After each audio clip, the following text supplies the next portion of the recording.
ನಮಸ್ಕಾರ ವೀಕ್ಷಕರೇ, ಯುಟಿವಿ ನ್ಯೂಸ್ಗೆ ಸ್ವಾಗತ. ನಾನು ರೋಹಿತ್ ಪವಾರ್.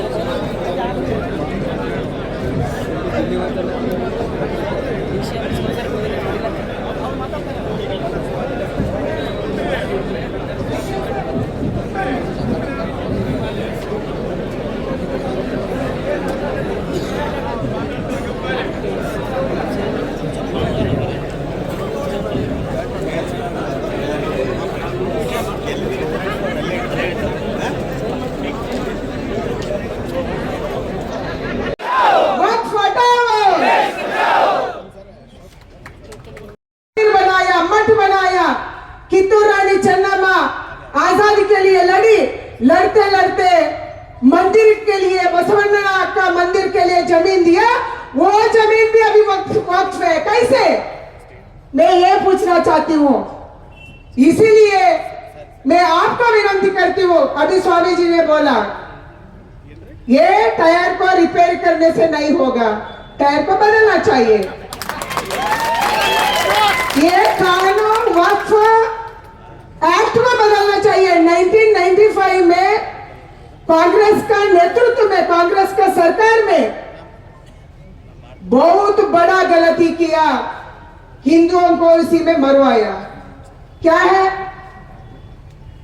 हमारा कुछ जमीन का समस्या है तो हम किधर जाते हैं? एसी का कोर्ट जाते हैं, डीसी का कोर्ट जाते हैं, सिविल कोर्ट में जाते हैं, हाई कोर्ट जाते हैं, सुप्रीम कोर्ट जाते हैं, मगर वक्फ का प्रॉपर्टी का शिकायत, लिटिगेशन केवल वक्फ ट्रिब्यूनल में होता है, केवल वक्फ ट्रिब्यूनल है। वही क्यों? हम बोले थे कश्मीर में 2 विधान, 2 प्रधान, 2 संविधान नहीं चलेगा। अभी देश में 2 कानून चल रही है, 2 कानून है। हमारे लिए एक कानून, और हमारा लैंड को, हमारा भूमि वक्फ में गया तो दूसरा कानून, हम उधर जाना है। उधर कौन बैठे हैं? केवल वही लोग बैठे हैं। हमको न्याय कैसे मिलेगा? इधर दलित किसान बैठे हैं, उसको न्याय मिला है कि यारिगारो न्याय सिक्की दिया? किसी को न्याय नहीं मिला। महिला को न्याय मिला नहीं मिला, पिछड़े वर्गों को न्याय नहीं मिला। उधर जाने से कोई हमको सुनते भी नहीं है, वैसा है। इसके कारण में 1995 अमेंडमेंट एक्ट में सेक्शन 83, 84 में ट्रिब्यूनल बनाया है, उसको निकालना। 85 में सिविल कोर्ट को बार किया है, बैन किया है। हमको वापस सिविल कोर्ट में जाना चाहिए। कुछ भी रेवेन्यू का शिकायत हो, लिटिगेशन हो, उसको अलग कानून, हमको अलग कानून। क्यों? इसके कारण हम कुछ भी लिटिगेशन हो गए तो सब लोग एक ही है, देश में सब एक ही है, रेवेन्यू इश्यूज एक ही है। इसके कारण वापस सिविल कोर्ट में हम आना चाहते हैं। कर्नाटक में अनवर माणिपाड़ी बोल के एक आयोग बनाया। क्या किया साहब जी? 29,000 acres of land is misused by Congress leaders. किसका प्रॉपर्टी है? वक्फ का प्रॉपर्टी है। मैं भी प्रश्न पूछी थी, इसके लिए प्रश्न पूछी थी पार्लियामेंट में। मैं एमपी होने के बाद उसको डिजिटाइज करना। क्यों डिजिटाइज करना? ये वक्फ प्रॉपर्टी को हमारे कांग्रेस का नेता लोग सब कब्जा कर रहे हैं, लैंड माफिया किया है। इसके कारण मैं आपको मांग रखती हूँ, कर्नाटक में लैंड जिहाद हो रही है, कर्नाटक में लैंड टेररिज्म हो रही है। हमारा लव जिहाद का बात सुनिए, पहली बार कर्नाटक में लैंड जिहाद हो रही है। इसके कारण हम मांग रखते हैं, हमारा बहुत सारे जिला से हमारे किसान लोग आए हैं, आपका सामने बात नहीं रख सकते हैं, फिर भी बहुत दुख में है। फाइल पकड़ के आए हैं, सब डिटेल्स निकल के आए हैं, आपको दे नहीं सकते क्योंकि बहुत दूर में बैठे हैं। मैं उसका बात को आपको सुनाती हूँ। जरूर आप इसको सुनना चाहिए। आप पेपर में लिख के देंगे। मैं भी क्या क्या समस्या है कर्नाटक में, ये सिद्धरामैया की सरकार जमीर अहमद खान के नेतृत्व में हमको क्या धोखा दे रहे हैं, उसको मैं दिल्ली में आपको लिख के देंगी। ज्यादा बात करने का जरूरत नहीं है, क्योंकि आप बेलगाम जाना है, बेलगाम से कल आपको गुवाहाटी असम जाने वाली है। इसीलिए आप हमको सुनने के लिए आए हैं। हम इधर ही बैठने वाले हैं। कब तक हमको न्याय मिलेगा तब तक हम इधर ही बैठेंगे। इसीलिए आप सबको हमारे 4 दिन से किसान लोग, बीजापुर का सब जाति का लोग, धर्म का लोग, कल एक मुल्ला आया था, उसका जमीन भी लिया, मुसलमान का भी नहीं छोड़ा वो लोग। इसीलिए हम इधर बैठने वाले हैं। आप क्या हमको उत्तर देंगे मुझे तो पता नहीं है। इसीलिए आपको विनती करती हूँ, नरेंद्र मोदी जी का नेतृत्व में एक ऐसा बिल अभी अमेंडमेंट करने के लिए आए हैं। आपका रिपोर्ट का आधार पर, अभी जेपीसी का रिपोर्ट का आधार पर बहुत इश्यूज पार्लियामेंट में भी आएंगे। इसीलिए आप इधर तक, बहुत दूर तक, आप बहुत बिजी थे। आप पूर्व मुख्य ಅಧಿಕಾರಿಗಳನ್ನ ಕರೆಸೋದು ಅವರಿಗೆ ಒಳ್ಳೆಯದಲ್ಲ, ಅದು ಬಹಳ ಕೆಟ್ಟದು. ಅದಕ್ಕಾಗಿ ನನ್ನ ಅಧಿಕಾರಿಗಳು ಅರ್ಥ ಮಾಡ್ಕೋಬೇಕು. ನಮ್ಮ ರೈತರಿಗೆ ಹೊಸದಾಗಿ ನೋಟಿಸ್ಗಳನ್ನ ಇನ್ನು ಮುಂದೆ ಕೊಡಬಾರ್ದು. ಸರ್ಕಾರದ ಒತ್ತಡ ಇರ್ಬೋದು, ಸರ್ಕಾರ ಬರುತ್ತೆ, ಸರ್ಕಾರ ಹೋಗುತ್ತೆ. ಆದ್ರೆ ಅಧಿಕಾರಿಗಳು ಪರ್ಮನೆಂಟ್, ನೀವು ಪರ್ಮನೆಂಟ್, ನಾಳೆ ನಮ್ಮ ಸರ್ಕಾರನೂ ಬರುತ್ತೆ. ಅದಕ್ಕಾಗಿ ಇದನ್ನ ಗಂಭೀರವಾಗಿ ತಗೊಂಡು ಅಧಿಕಾರಿಗಳನ್ನ ಅಲ್ಲಿ ಕಳಿಸ್ತಾರೆ, ಡೆಲ್ಲಿಗೂ ಕಳಿಸ್ತಾರೆ, ನಮ್ಗೆಲ್ಲರಿಗೆ ಅನುಕೂಲವನ್ನ ಮಾಡಿಕೊಡ್ತಾರೆ. ನಾವು ಹೇಳಿದ ವಿನಂತಿಯನ್ನ ಅವರು ಪರಿಗಣನೆ ತಗೊಂತಾರೆ ಎನ್ನುವಂತ ಭರವಸೆಯನ್ನು ಕೊಟ್ಟಿದ್ದಾರೆ. ಅದಕ್ಕಾಗಿ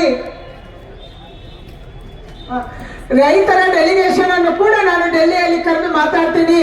ಬಿಜಾಪುರ ಮತ್ತು ಕರ್ನಾಟಕ ರಾಜ್ಯದ ಯಾವುದೇ ಭಾಗದಿಂದ ಬರಬಹುದು ಅನ್ನುವಂಥದ್ದನ್ನು ಅವರು ತಿಳಿಸಿದ್ದಾರೆ. ಅದಕ್ಕಾಗಿ ನಾವು ಈ ಧರಣಿಯನ್ನ ಅವರ ಭರವಸೆಯ ಮೇಲೆ, ಅವರು ನಮಗೆ ಕೊಟ್ಟಂತ ಭರವಸೆಯ ಮೇಲೆ ಮತ್ತು ನಮ್ಮೆಲ್ಲರನ್ನ ಕರೆದು ಡೆಲ್ಲಿಯಲ್ಲೇ ಮಾತಾಡ್ತಾರೆ ಅನ್ನುವಂತ ಭರವಸೆ ಕೊಟ್ಟ ಕಾರಣಕ್ಕಾಗಿ ಇವತ್ತು ಕೈ ಬಿಡ್ತೀವಿ.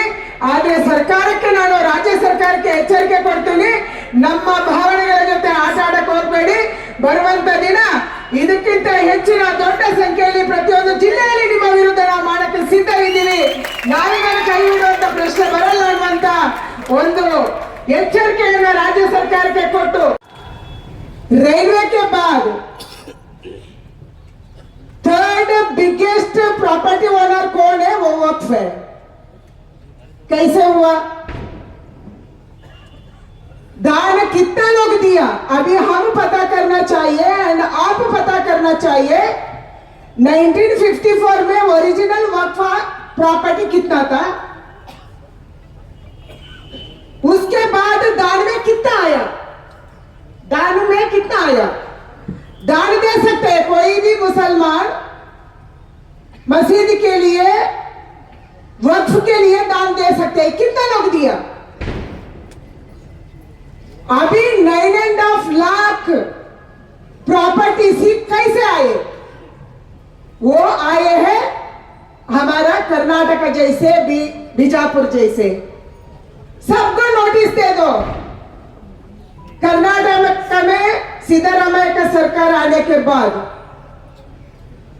जमीर अहमद खान वक्फ सचिव होने के बाद वो हर जिले में जा रहे हैं सर, हर जिले में वक्फ का अदालत कर रहे हैं। एंड हमारे डीसी इधर बैठे हैं, आप मिलने वाले हैं, उसको पूछिए। हर जिले में जाता है जमीर अहमद खान, सबको धमकी देता है,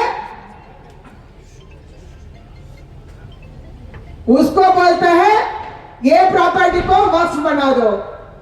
मुसलमान लोग हमारा किसानों का जमीन में आते हैं, वक्फ का बोर्ड लगाते हैं, बिना बता के हमारा किसानों का लैंड रिकॉर्ड में, पाहनी में वक्फ का नाम आया। कैसे आया? वो दान तो नहीं किया, कोई मुसलमान का जमीन नहीं है।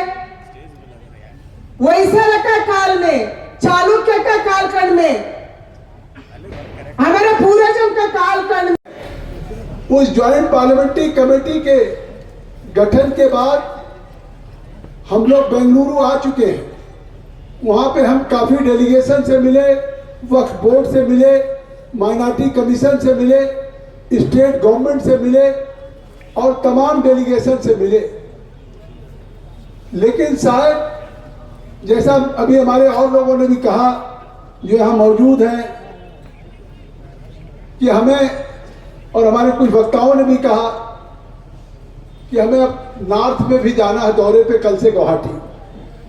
लेकिन हमारे यहाँ सहयोगी यहाँ के सांसद रमेश जिंगाई जी हैं, हमारे एमएलए बैठे हुए श्री हरीश पाटिल जी, श्री सिद्धू सरबोधी जी, महेश जी जो अभी हमारे साथ, यकीन करिए जैसे बीजापुर में है उसी तरीके से उपली में भी जिस तरीके से बड़ी संख्या में, हमसे तेजस्वी सूर्या जी ने कहा था 15 डेलीगेशन मिलेंगे, 70 से ऊपर डेलीगेशन आए और इतनी बड़ी संख्या में लोग आए, आने में भी देर हुआ, हम उसके लिए भी क्षमा चाहते हैं। तो इस तरीके से, लेकिन जब शोभा बहन ने कहा कि आपको आना है तो मैंने कहा कि मैं तो दिल्ली से तेजस्वी सूर्या जी, महेश जी और प्रहलाद जोशी जी ने कहा कि वहाँ पे किसान एजुकेटेड है, सारे लोग परेशान हैं, तो आप चले जाइए। और मैं आया तो जब बहन ने कहा मैं यहाँ हूँ, यहाँ भी दिक्कत है, बीजापुर में भी, और जैसा इन्होंने कहा कि मैं धरने पे हूँ, तो हमने कहा आपको क्या जरूरत है। तो इन्होंने जैसे खुद कहा कि जब किसान जीवन मौत से संघर्ष कर रहा है तो मुझे भी रुकना था, मुझे भी धरने में बैठना था। सरजमी और धरती पे इस बीजापुर से और आसपास के जिले से आए हुए सबसे पहले बड़ी संख्या में, हजारों की संख्या में आए हुए मैं किसानों को सभी को प्रणाम करता हूं, नमस्कार करता हूं। इस अवसर पर उपस्थित हैं परम पूज्य जय मृत्युंजय स्वामी जी, परम पूज्य स्वामी आदर्श राधा सिद्धेश्वर स्वामी जी, परम पूज्य बासोराज लिंगा स्वामी जी, और इनके साथ इस मंच पे बहुत से मठ और सनातन से जुड़े हुए हमारे पूज्य संत बैठे हुए हैं। इन सभी परम पूज्य स्वामी जी और संतों को भी मैं प्रणाम करता हूं और सबको नमस्कार करता हूं। हमारे बीच में इस कार्यक्रम में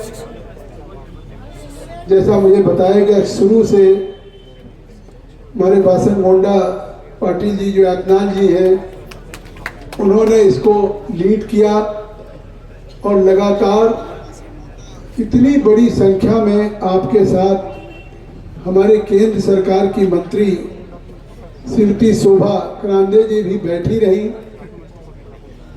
तो स्वाभाविक है कि मेरी कितनी भी व्यस्तता थी, मुझे कल गुवाहाटी आसाम की राजधानी में 10 बजे पहुंचना था, लेकिन मैंने निश्चय किया कि किसी न किसी परिस्थितियों में जहां पे हजारों किसान अपनी बात जेपीसी के सामने कहना चाहते हो, तो अगर पूरी जेपीसी नहीं जा सकती है तो जेपीसी के चेयरमैन जगदम्बिका पाल जा करके उन किसानों की बात को सुने।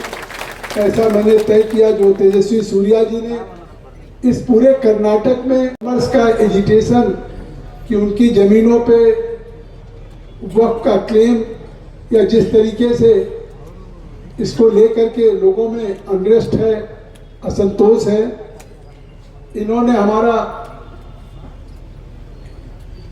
जेपीसी के मेंबर होने के नाते, और मैं ये भी बता दूं आप लोगों को कि ज्वाइंट पार्लियामेंट्री कमेटी जो बनी है वो किस लिए बनी है। एक वक्फ पे अमेंडमेंट बिल आ रहा था 2024 का, जिसको संसदीय कार्य मंत्री किरण रिजिजू जी ने भारत की पार्लियामेंट में 8 तारीख को प्रस्तुत किया लोकसभा के सत्र में, उन्होंने स्वयं कहा कि ये कानून हम पास कर सकते हैं लोकसभा में, राज्यसभा में, लेकिन इस कानून को पास करने के लिए हम चाहते हैं कि ये कानून सीधे सदन से पास हो। उसके पहले उन्होंने स्पीकर साहब श्री ओम बिरला जी से दरखास्त किया, विनती किया, रिक्वेस्ट किया कि आप एक ज्वाइंट पार्लियामेंट्री कमेटी बना दें और उसमें सभी पार्टी के दल के मेंबर हो जाएं और वो पूरी कमेटी पूरे भारत का दौरा कर ले, तमाम स्टेक होल्डर्स, हितधारकों से बातचीत कर ले, जिससे कि अब जो एक वक्फ अमेंडमेंट बिल या वक्फ पे कानून आए, वो एक ऐसा ट्रांसपेरेंट कानून आए, एक ऐसा मुकम्मल कंप्रहेंसिव कानून आए कि आज जो देश में या कर्नाटक में जगह जगह लोगों में एक सुरक्षा है कि हमारी बरसों से 50 वर्ष से 100 वर्ष से मेरी जमीन, इसको वक्फ की जमीन कह दिया, तो इन सारी चीजों की समाप्ति हो जाए, इसलिए ज्वाइंट पार्लियामेंट्री कमेटी का गठन हुआ। आखिर क्या जल्दी पड़ी है?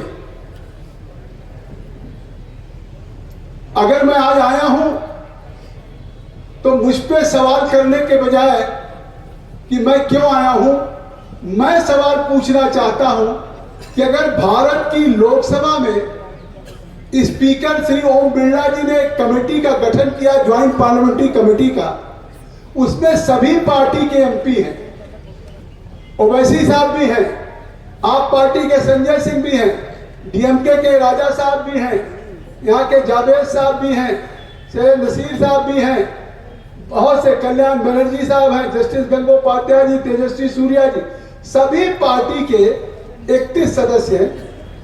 तो जब ऑल पार्टी हम इस कानून को थ्रेडबेयर डिस्कस कर रहे हैं, रोज हमारी चर्चा हो रही है, तो जब ये कानून सब पार्टी के एमपीज के राय के बाद रिपोर्ट आएगी और रिपोर्ट के बाद कानून बनेगा, तो इस कर्नाटका में क्या जल्दी पड़ी है और ऐसा कौन हो रहा है, कौन इसका जिम्मेदार है और ये किसकी जिम्मेदारी है कि जब ये कमेटी बनी करीब 2 महीने पहले, इस 2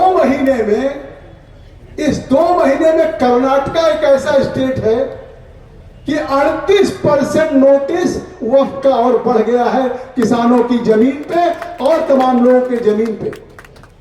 तो इतनी बड़ी संख्या में, जैसा अभी हमारे तमाम शोभा जी ने कहा, तेजस्वी जी ने कहा, और पूरे प्रदेश में एक एजिटेशन शुरू हो गया। आखिर इतनी क्या जल्दी? जब एक ट्रांसपेरेंट कानून आ रहा है तो किसी को जिले जिले में जाके अदालत लगाने का काम, और जिसको ये वक्त की प्रॉपर्टी, हम बहुत विस्तार नहीं जाना चाहते हैं, बहुत से डॉक्यूमेंट, बहुत टाइम लगेगा। मैं एक उदाहरण दे रहा हूं कि एक किसान जो मल्लिका अर्जुन है, इंडी तालुक के हैं, विजयपुरा के, उन्होंने कहा they handed me thick document showing the waqf had. कल मुझे हर हाल में गुवाहाटी पहुंचना है, तो मैं कैसे पहुंचूंगा? फिर ये हुआ कि अगर किन्हीं परिस्थितियों में चॉपर नहीं मिला, हेलीकॉप्टर नहीं मिला, तब भी मैंने तेजस्वी जी से कहा कि हम मुफ्ती से चलेंगे, बीजापुर चलेंगे। मैंने पूछा बीजापुर से बेंगलोर कितना है? इन्होंने कहा 7 घंटे का रास्ता है। तो मैंने कहा 7 घंटे, फिर हम बाई रोड चल के रात को 1 बजे बेंगलोर से फ्लाइट पकड़ के दिल्ली जाएंगे, लेकिन बीजापुर जरूर जाएंगे हम किसानों से मिलने के लिए। तब हमारे एक स्वामी जी कहते बुजुर्ग हो गए, 7 घंटे में चलने के लिए तैयार था और मैंने तय कर लिया था, ऐसे बहन से कह रहा था, लेकिन जब यहाँ बैठ गई कि हमारे तमाम एमएलए, हमारे एमपी सब लोग बैठे थे, और ये किसानों के लिए, क्योंकि सारे इशूज को, सारे समस्याओं को लगातार इन्होंने कहा, तो मैंने कहा कि मुझे जरूर जाना है। अब यहाँ पे आने के बाद हमारे कुछ साथी सरकार में बैठे हुए लोग ये सवाल कर रहे हैं कि जगदम्बिका पाल जी पूरी कमेटी नहीं आई, अकेले जगदम्बिका पाल जी यहां चले आए। मंत्रीगण कहते रहे कि जगदम्बिका पाल जी जो आए हैं, इस कमेटी की सेंटिटी क्या है, लीगल इलीगल। अरे ये वो कमेटी है, ज्वाइंट पार्लियामेंट्री कमेटी। जिस दिन बनी कमेटी तो हमने पूरे चैनल में, पूरे अखबारों में दिया कि इस वक्त के अमेंडमेंट बिल पे जिसको भी अपनी राय देनी हो, वो राय हमारी पार्लियामेंट के उस पोर्टल पे भेज सकते हैं। और यकीन करिए पहली बार कोई जेपीसी, जो श्री किरण रिजिजू जी ने या नरेंद्र मोदी जी की सरकार ने पहल किया और ये जेपीसी बनी, इसमें 1 करोड़ से ऊपर लोगों ने अपनी राय दिया है।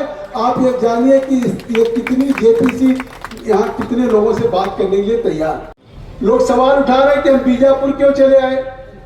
सवाल तो ये उठना चाहिए कि आखिर इस जेपीसी पे हम रायशुमारी हिंदुस्तान की कर रहे हैं, अच्छे से अच्छा ट्रांसपेरेंट कानून बनाना चाहते हैं। हम जिस पर्पज से कोई वक्फ करता है, आज तमाम वक्फ की जमीन को कौन बेचने का काम कर रहा है, आज कई मुतवल्ली कर रहे हैं, जो उनसे जुड़े हुए लोग हैं वही कर रहे हैं। तो भविष्य में कोई वक्फ की प्रॉपर्टी को लोग खुर्द बुर्द न कर सके, बेच न कर सके, इसलिए यह कानून बनाने के लिए संशोधन करने का काम किया जा रहा है। तो जब हम एक अच्छा कानून लाने जा रहे हैं, तो अब उसमें स्वाभाविक है कि जब हमने जेपीसी के लिए लोगों से राय मांगी, तो आपने सुना होगा एक जाकिर नायक है जो भगोड़ा, जो मलेशिया में बैठा हुआ है, उसने वहां से अपील किया कि अगर लोग उस पोर्टल पे डालेंगे कि हमको इस अमेंडमेंट का कानून नहीं चाहिए, तो 50 लाख लोग अगर अपनी राय भेज देंगे तो ये कानून ड्रॉप हो जाएगा। तो इससे साफ है कि अगर मलेशिया में बैठा हुआ जाकिर यहां लोगों को कह रहा है, तो एक ऐसा कानून आने जा रहा है जो अब इस कानून का कोई दुरुपयोग नहीं कर पाएगा। मैं आपसे ये कहना, स्टेट इंक्लूडिंग द आइकॉनिक गोल गुंबज इब्राहिम राजा, बारा कामकान इन Bijapur and as well as forts in Bidar and Kalburgi, and the Bidar fort has been a protected monument. ये ASI का protected monument है, in custody of the ASI for over 70 years. 70 साल से भारत सरकार का, कांग्रेस की भी सरकार थी उस समय से, 70 साल से अगर बीदर का fort archaeological Survey of India के पास है, तो आज वो कैसे वक्फ की प्रॉपर्टी हो जाएगी। तो आज ये कानून हम इसीलिए बना रहे हैं। 2 villages in Bidar taluk have also been claimed by the Waqf board of Karnataka. तो क्या इस देश में, जैसा अभी हमारे पूर्व वक्ताओं ने कहा कि भाई अगर हम इस कानून में ला रहे हैं, जैसे किसी भी सिविल प्रॉपर्टी के डिस्प्यूट में, किसी राइट में, टाइटल डीड में आप अपील में हाई कोर्ट जा सकते हैं, सुप्रीम कोर्ट जा सकते हैं। तो एक डिस्कशन ये भी है कि ट्रिब्यूनल का फैसला अंतिम फैसला ना हो, उसके appeal high court, supreme court हो सकता है। हम ये डिस्कस कर रहे हैं। रेवेन्यू रिकॉर्ड कीपिंग का कलेक्टर अथॉरिटी होता है, कलेक्टर सब जगह, यहाँ का भी कलेक्टर, चाहे कर्नाटक में किसी की सरकार हो, किसी राज्य में किसी की सरकार हो, केंद्र में किसी की सरकार हो, लेकिन लैंड रेवेन्यू को रिकॉर्ड कीपिंग करने का काम कलेक्टर करता है, एसडीएम करता है, डीसी करता है, और तहसीलदार, लेखपाल सभी करते हैं। तो ये सारी चीजें डिस्कशन हो रही हैं। तो फिर इस तरीके से कि आर्कियोलॉजिकल सर्वे ऑफ इंडिया का claim that this was done without his consultation और अप्रूवल। अगर एएसआई के किसी हिस्टोरिकल मॉन्यूमेंट्स को अगर वो करती है तो उससे कंसल्टेशन करेगी, आर्कियोलॉजिकल सर्वे ऑफ इंडिया से अप्रूवल लेगी। ये उन्होंने खुद कहा कि कोई वक्फ बोर्ड है also state claims on additional, और एडिशनल जोड़ रहे हैं, ASI protected monuments including 6 in the Hampi circle, 4 in the Bengaluru circle and the Masjid Ala in Sringa. Notice changes have been made in the RTC, changes have made in the RTC. RTC मतलब record of rights, tenancy and crops.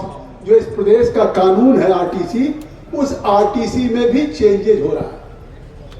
ये सरकार की जिम्मेदारी नहीं बनती state की कि जब तक असर्टेन ना हो जाए ये जमीन किसकी है, ये लैंड किसकी है, तब तक 1920 से अगर कोई किसान खेती कर रहा, स्वामी जी, कोई 1930 से कर रहा है, अचानक इस 2 महीने के अंदर उस आरटीसी में चेंज हो जाए।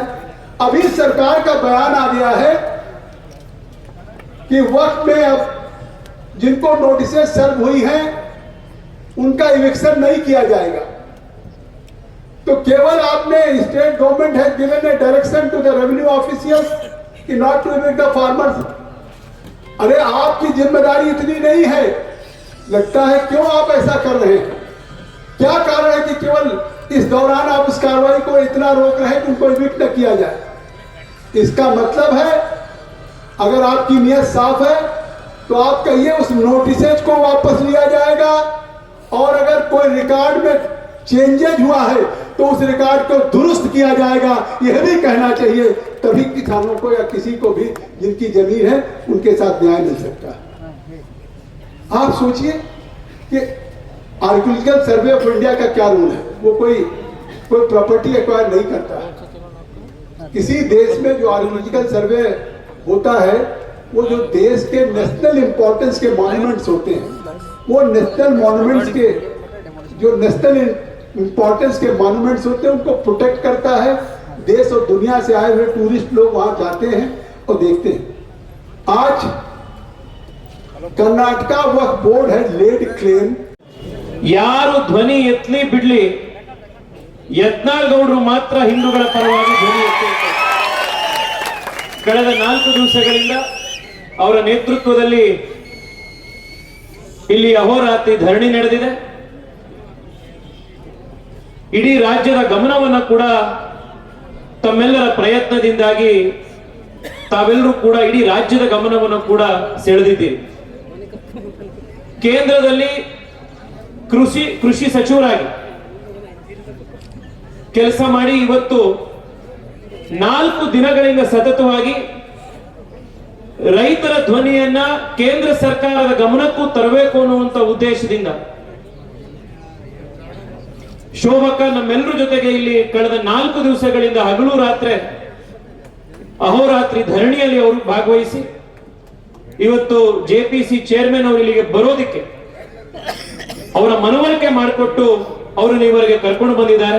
ನಾನು ಅವ್ರಿಗೂ ಕೂಡ ಈ ಸಂದರ್ಭದಲ್ಲಿ ಅಭಿನಂದನೆಯನ್ನು ಸಲ್ಲಿಸ್ತಾ ಇದ್ದೇನೆ. ಹಲವಾರು ಶಾಸಕರು, ಸಂಸದರು, ಎಲ್ಲ ಹಿರಿಯರು, ರೈತ ಮುಖಂಡರು ತಾವೆಲ್ಲರೂ ಕೂಡ ಜೊತೆಗಿದ್ದೀರಿ. ನಾನು ನಿಜವಾಗ್ಲೂ ಕೂಡ ನಿಮ್ಮೆಲ್ಲರಿಗೂ ಆಭಾರವನ್ನು ವ್ಯಕ್ತಪಡಿಸಬೇಕು.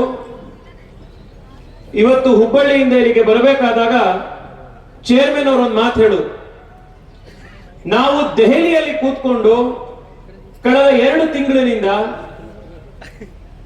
ಬೇರೆ ಬೇರೆ ರೈತರನ್ನ ಬೇರೆ ಬೇರೆ ಡೆಲಿಗೇಷನ್ಗಳನ್ನ ಕರೆದು ಮಾತನಾಡ್ತಾ ಇದ್ವಿ. ಆದ್ರೆ ಇವತ್ತು ನಾವು ಕರ್ನಾಟಕಕ್ಕೆ ಬಂದ ಮೇಲೆ, ಇವತ್ತು ಹುಬ್ಬಳ್ಳಿಯಲ್ಲಿ, ಬಿಜಾಪುರದಲ್ಲಿ ಇಲ್ಲಿ ಬಂದು ನೋಡಿದ ಮೇಲೆ ಮೊದಲ ಬಾರಿಗೆ ವಕ್ಫ್ನ ಆಟಾಟೋಪ ಯಾವ ಮಟ್ಟದಲ್ಲಿದೆ ಅನ್ನೋದನ್ನ ನಮಗೆ ಅರ್ಥ ಮಾಡಿಸಿದ್ದು ನಮ್ಮ ಕರ್ನಾಟಕದ ಬಿಜಾಪುರದ ಜನ ಅಂತ ತೋರಿ. ನಿಮ್ಮೆಲ್ಲರಿಗೂ ಕೂಡ ನಾನು ಅಭಿನಂದನೆಯನ್ನು ಸಲ್ಲಿಸ್ತಾ ಇದ್ದೇನೆ. ಹೆಚ್ಚು ಮಾತನಾಡೋದಿಲ್ಲ, ಸಾಕಷ್ಟು ವಿಷಯಗಳಾಗಲೇ ಬಂದಾಗಿದೆ. ಆದ್ರೆ ನಾನು ಚೇರ್ಮನ್ ರಲ್ಲಿ ಒಂದು ಮನವಿ ಮಾಡೋದಿದೆ, ತಮ್ಮಲ್ಲೂ ಕೂಡ ಒಂದು ಮನವಿ ಮಾಡೋದಿದೆ. ಇಲ್ಲಿ ಕೂತಾಗ ಒಂದು ನ್ಯೂಸ್ ಬಂತು, ನೀವುಗಳು ಇದನ್ನ ನೋಡಿರ್ತೀರಿ. ಈಗ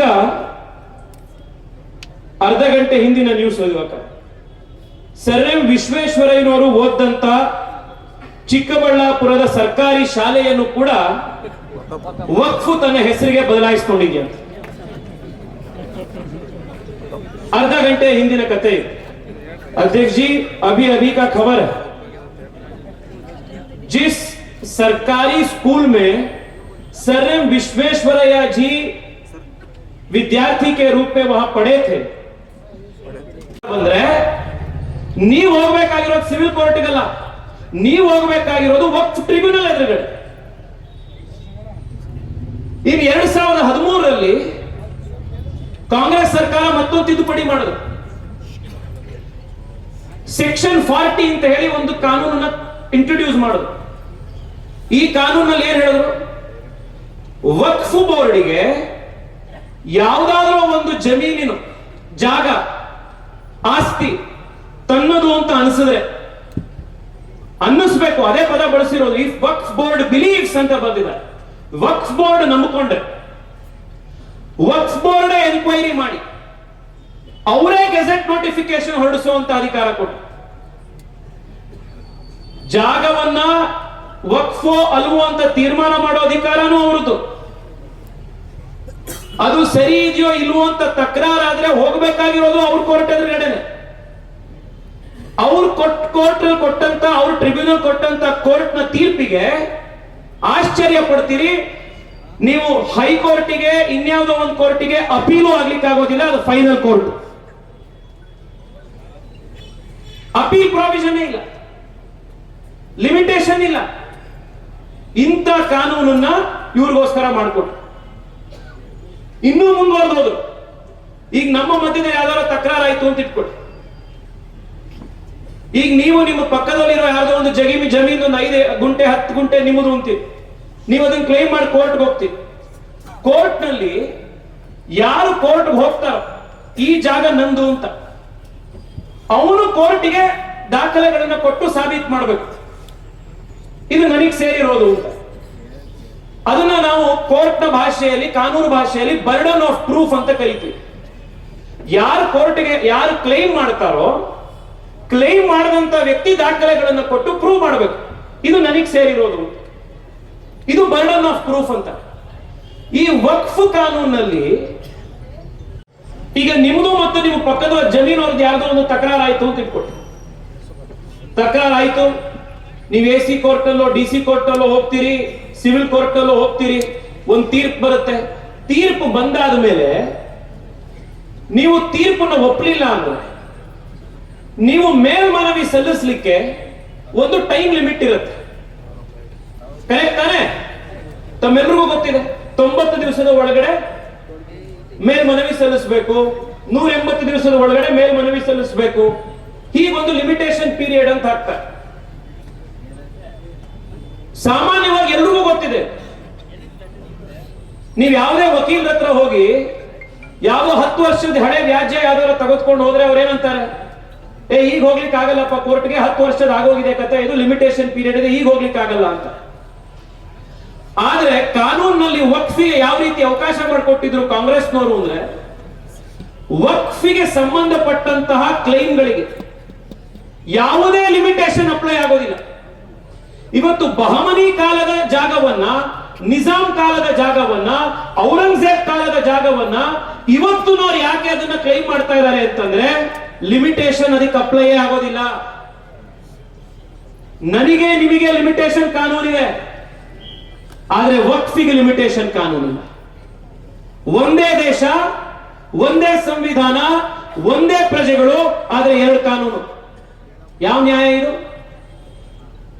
ಈಗ ನಾನು ನೀವು ನಮ್ಮ ಮಧ್ಯದಲ್ಲಿ ಯಾವ್ದಾದ್ರು ತಕರಾರಾಯ್ತು ಅಂತ ಇಟ್ಕೊಳ್ಳಿ, ನಾವ್ ಯಾವ ಕೋರ್ಟ್ಗೆ ಹೋಗ್ಬೇಕು? ಸಿವಿಲ್ ಕೋರ್ಟ್ಗೆ ಹೋಗ್ಬೇಕು, OS ಹಾಕ್ಬೇಕು. AC court, DC court, civil court, ಇಲ್ಲೋಗಿ ನಾವು ನ್ಯಾಯವನ್ನು ತಗೊಳ್ಬೇಕು. ಇಲ್ಲಿ ಜಡ್ಜಿನ ಅಪಾಯಿಂಟ್ ಮಾಡೋದು ಯಾರು? ನಾನು ನೀವು ಅಪಾಯಿಂಟ್ ಮಾಡಲ್ಲ. ಜಡ್ಜ್ಗಳನ್ನ ಅಪಾಯಿಂಟ್ ಮಾಡೋದಕ್ಕೆ ತಂದೆ ಆದಂತಹ ಒಂದು ಇಂಡಿಪೆಂಡೆಂಟ್ ವ್ಯವಸ್ಥೆ ಇದೆ. ಆದ್ರೆ ಅಷ್ಟೇ ನನಗಿರುವಂತ ಐಡೆಂಟಿಟಿ. ನಾನು ಬ್ರಾಹ್ಮಣ, ಲಿಂಗಾಯತ, ಕುರುಬ, ಗೌಡ, ಒಕ್ಕಲಿಗ, ನಾನು ದಲಿತ, ಮತ್ತೊಂದು ಇನ್ನೊಂದು ಅಂತ ನಾವು ಒಡ್ಕೊಂಡು ಹೋದ್ರೆ ಹಿಂದೂ ಸಮಾಜಕ್ಕೆ, ಭಾರತಕ್ಕೆ ಉಳಿಗಾಲ ಇಲ್ಲ. ಈ ಸತ್ಯವನ್ನು ನಾವು ಅರ್ಥ ಮಾಡಿಕೊಂಡು ನಾವೆಲ್ಲ ಹಿಂದೂ, ನಾವೆಲ್ಲ ಒಂದು ಅನ್ನುವಂತ ಒಂದು ವಿಚಾರವನ್ನ ಗಂಡಾಗೋಚಿತವಾಗಿ ನಾವು ಹೇಳಬೇಕು. ಇದನ್ನ ಅರ್ಥ ಮಾಡ್ಕೊಳ್ಬೇಕಿದೆ. ಎರಡನೇದು, ಇಲ್ಲಿರುವಂತ ರೈತರಲ್ಲಿ ಎಲ್ಲ ನಾನು ಯುವಕರಲ್ಲಿ ಮನವಿ ಮಾಡ್ತೀನಿ. ಈ ಚುನಾವಣೆ ಬಂದಾಗ ಕಾಂಗ್ರೆಸ್ನವರು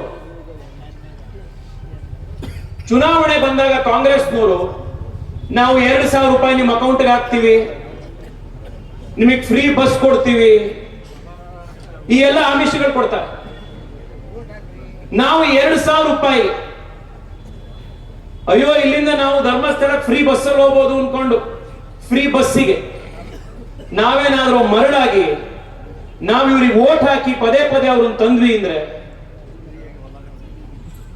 ಚುನಾವಣೆ ಮುಗಿದ ಮೇಲೆ ನಿಮ್ 2,000 ರೂಪಾಯಿ ಉಳಿಯಲ್ಲ, ನಿಮ್ 2 ಎಕರೆ ಜಮೀನು ಉಳಿಯಲ್ಲ, ನೀವು ಫ್ರೀ ಬಸ್ಸಲ್ಲಿ ಹೋಗ್ಲಿಕ್ಕೆ ಧರ್ಮಸ್ಥಳ, ಶೃಂಗೇರಿ, ಹೊರನಾಡು ದೇವಸ್ಥಾನಗಳು ಉಳಿಯಲ್ಲ. ಈ ಒಂದು ಕಾನ್ಸೆಪ್ಟ್ ನ ತಂದ್ರು. ಈ ಬರ್ಡನ್ ಆಫ್ ಪ್ರೂಫ್ ನ ಉಲ್ಟಾ ಮಾಡಿದ್ರು. ಈ ವಕ್ಫ್ ಕಾನೂನಲ್ಲಿ ಏನ್ ಮಾಡಿದ್ರು ಅಂದ್ರೆ, ಈಗ ವಕ್ಫ್ ಬೋರ್ಡ್ ಯಾವ್ದಾದ್ರು ಜಾಗವನ್ನ ತನ್ನದು ಅಂತ ಕ್ಲೇಮ್ ಮಾಡಿದ್ರೆ ಆ ಜಾಗದಲ್ಲಿರುವಂತ ವ್ಯಕ್ತಿ ಪ್ರೂವ್ ಮಾಡಬೇಕು ಇದು ವಕ್ಫ್ ಬೋರ್ಡ್ ಅಲ್ಲ ನಂದು ಅಂತ. ವಕ್ಫ್ ಬೋರ್ಡ್ ಬರೀ ಖರ್ಚೀಫ್ ಹಾಕೋದಷ್ಟೇ. ಈಗ ನಾವು ಬಸ್ ನಲ್ಲಿ, ಟ್ರೈನ್ ನಲ್ಲಿ ಸೀಟ್ ಹಿಡಿಯೋದಕ್ಕೆ ಹಾಕ್ತಿವಲ್ಲ, ಖರ್ಚೀಫ್ ಹಾಕೋದು. ವಕ್ಫ್ ಬೋರ್ಡ್ ಖರ್ಚೀಫ್ ಹಾಕೋದಷ್ಟೇ. ಯಾರ ಜಮೀನಲ್ಲಿ ಜಾಗ ಇರುತ್ತೆ ಅವನು ಕೋರ್ಟ್ ಎದುರುಗಡೆ ಹೋಗ್ಬೇಕು. ಇಲ್ಲಪ್ಪ ಇದು ವಕ್ಫ್ ಬೋರ್ಡ್ ಅದಲ್ಲ, ಇದು ನಮ್ಮ ಜಾಗ ಅಂತ ಅವನು ಪ್ರೂವ್ ಮಾಡಬೇಕು. 70 ವರ್ಷಗಳ ಕಾಲ ಈ ದೇಶದಲ್ಲಿ ಅನ್ಯಾಯ ನೋಡ್ಕೊಂಡು ಬಂದಿದ್ದೀವಿ. ಇವತ್ತು ಕೇಂದ್ರದಲ್ಲಿ ನರೇಂದ್ರ ಮೋದಿ ಸರ್ಕಾರ ಈ ವಕ್ಫ್ ಬೋರ್ಡ್ ನ ಆಟಾಟೋಪಕ್ಕೆ ಒಂದು ಫುಲ್ ಸ್ಟಾಪ್ ಇಡಬೇಕು ಅನ್ನುವಂತ ಉದ್ದೇಶದಿಂದ ಈ ಕಾನೂನಿಗೆ ಬದಲಾವಣೆ ತಗೊಂಡ್ಬರ್ಲಿಕ್ಕೆ ಹೋಗ್ತಾರೆ. ಲಿಮಿಟೇಷನ್ ಇಲ್ವೇ ಇಲ್ಲ ಅನ್ನುವಂಥದ್ದು ಏನಿದೆ ಅದನ್ನು ತೆಗೆದಾಕ್ತಾ ಇದೆ. ನನ್ನ ಆಗ್ರಹ ಇದೆ, ಕಮಿಟಿಯಲ್ಲೂ ನಾನು ಹಲವಾರು ಸತಿ ಹೇಳಿದ್ದೀನಿ, ಹೇಗೆ ಬೇರೆ ಎಲ್ಲರೂ ಕೂಡ ಈಗ ನಮಗೂ ಇನ್ನೊಂದು ದೇವಸ್ಥಾನ ಜಾಗಕ್ಕೂ ಯಾವುದೋ ಒಂದು ತಕರಾರು ಬಂತು ಅಂತ ಇಟ್ಕೊಳ್ಳಿ. ದೇವಸ್ಥಾನ ಜಾಗಕ್ಕೂ ಸರ್ಕಾರಕ್ಕೂ ತಕರಾರು ಬಂತು ಅಂತ ಇಟ್ಕೊಳ್ಳಿ. ದೇವಸ್ಥಾನ ಜಾಗಕ್ಕೂ ಅಥವಾ ಒಬ್ಬ ಮುಸಲ್ಮಾನರಿಗೂ ಹಿಂದೂಗೂ ಯಾರಿಗೋ ತಕರಾರು ಬಂತು ಅಂತ ಇಟ್ಕೊಳ್ಳಿ. ಅವ್ರು ಯಾವ ಕೋರ್ಟ್ಗೆ ಹೋಗ್ಬೇಕು? ಸಿವಿಲ್ ಕೋರ್ಟ್ಗೆ ಹೋಗ್ಬೇಕು. ವಕ್ಫ್ ಕೇಸಲ್ಲಿ ಮಾತ್ರ ಯಾಕೆ ವಕ್ಫ್ ದೇ ಕೋರ್ಟ್ ಎದುರುಗಡೆ ಹೋಗ್ಬೇಕು? ಈ ವಕ್ಫ್ ಟ್ರಿಬ್ಯುನಲ್ ನ ಕೂಡ ಕಿತ್ತಾಕಬೇಕು ಅನ್ನುವಂತ ವಾದವನ್ನ ನಾನು ಜೆಪಿಸಿಯಲ್ಲಿ ಪದೇ ಪದೇ ಮಾಡ್ತಾ ಇದ್ದೆ. ಎಲ್ರಿಗೂ ಒಂದೇ ಕೋರ್ಟ್ ಸಿಗಬೇಕು, ಎಲ್ರಿಗೂ ಒಂದೇ ಕಾನೂನು ಆಗ್ಬೇಕು. ಇನ್ನು ಬಹಳ ಮುಖ್ಯವಾಗಿ ಈ ಸೆಕ್ಷನ್ 40 ಏನಿದೆ ಅಂದ್ರೆ, ಯಾವ ಜಾಗವನ್ನು ಬೇಕಿದ್ರು ಕೂಡ, ಯಾವ ಆಸ್ತಿಯನ್ನು ಬೇಕಿದ್ರು ಕೂಡ ತನಿಗನ್ನಿಸ್ತು ಅಂತಂದ್ರೆ ಅದ್ರ ಮೇಲೆ ಎನ್ಕ್ವೈರಿ ಮಾಡಿ ಅವರೇ ಗೆಜೆಟ್ ಮಾಡಾಕುವಂತ ಕಾನೂನು. ಇದನ್ನೂ ಕೂಡ ನರೇಂದ್ರ ಮೋದಿ ಸರ್ಕಾರ ಇದೇ ವರ್ಷ ತೆಗೆದಾಕ್ತಾ ಇದೆ. ಯಾರ್ಯಾರು ವಕ್ಫಿಂದ ಇವತ್ತು ಪೀಡಿತರಾಗಿದ್ದಾರೆ ಅವರ ಪ್ರತಿ ಅಹವಾಲು, ಅವರ ಪ್ರತಿ ಧ್ವನಿ, ಸಾಲು ಕೂಡ, ಪ್ರತಿ ಲೈನು ಕೂಡ ಜೆಪಿಸಿಯ ರಿಪೋರ್ಟ್ ನಲ್ಲಿ ದಾಖಲಾಗುವಂತ ಜವಾಬ್ದಾರಿ ನಂದು. ಅದನ್ನ 100 ನಾನು ಮತ್ತೊಮ್ಮೆ ಕಳೆದ 4 ದಿವಸಗಳಿಂದ ಈ ಧರಣಿ ಸತ್ಯಾಗ್ರಹಕ್ಕೆ ನೇತೃತ್ವ ಕೊಟ್ಟಿರುವಂತಹ ಸಮಸ್ತ ಸ್ವಾಮೀಜಿಗಳಿಗೆ, ವಿಶೇಷವಾಗಿ ಯತ್ನಾಳ್ ಗೌಡ್ರಿಗೆ, ಶೋಭಕ್ಕಂಗೆ, ಇಲ್ಲಿರುವಂತ ಎಲ್ಲ ನಮ್ಮ ಶಾಸಕರಿಗೆ, ನಮ್ಮ ಎಲ್ಲ ಕಾರ್ಯಕರ್ತರಿಗೆ, ಎಲ್ಲ ಸಮಸ್ತ ರೈತ ಮುಖಂಡರಿಗೆ ನಾನು ಮತ್ತೊಮ್ಮೆ ಧನ್ಯವಾದಗಳನ್ನು ಅರ್ಪಿಸಿ, ಈ ರಮೇಶ್ ಜಿಗಜಿಣಗಿ ಸಾಹೇಬರು ನಿರಂತರವಾಗಿ ಸಪೋರ್ಟ್ ಮಾಡಿದಕ್ಕೆ ಜೊತೆಗಿದ್ದಾರೆ, ಅವ್ರಿಗೂ ಕೂಡ ಅಭಿನಂದನೆಗಳನ್ನು ಸಲ್ಲಿಸಿ, ನಮ್ಮನ್ನೆಲ್ಲರನ್ನು ಕುರಿತು ಜೆಪಿಸಿಯ ಚೇರ್ಮನ್ ಆದಂತ ಜಗದಂಬಿಕಾ ಪಾಲ್ ಅವರು ನಮ್ಮನ್ನ ಮಾತನಾಡಬೇಕು ಅಂತ ಹೇಳಿ ನಾನು ನಿಮ್ಮೆಲ್ಲರ ಪರವಾಗಿ ಅವರಿಗೆ ಮನವಿಯನ್ನ ಮಾಡ್ತಾ ಇದ್ದೀನಿ. ಭಾರತ್ ಮಾತಾ ಕಿ, ಭಾರತ್ ಮಾತಾ ಕಿ. लेटेस्ट न्यूज अपडेट्स के लिए YouTube एक्सप्रेस को सब्सक्राइब कीजिए, साथ में बेल आइकॉन को भी क्लिक कीजिए, साथ ही साथ लाइक, शेयर और कमेंट करना ना भूलिए।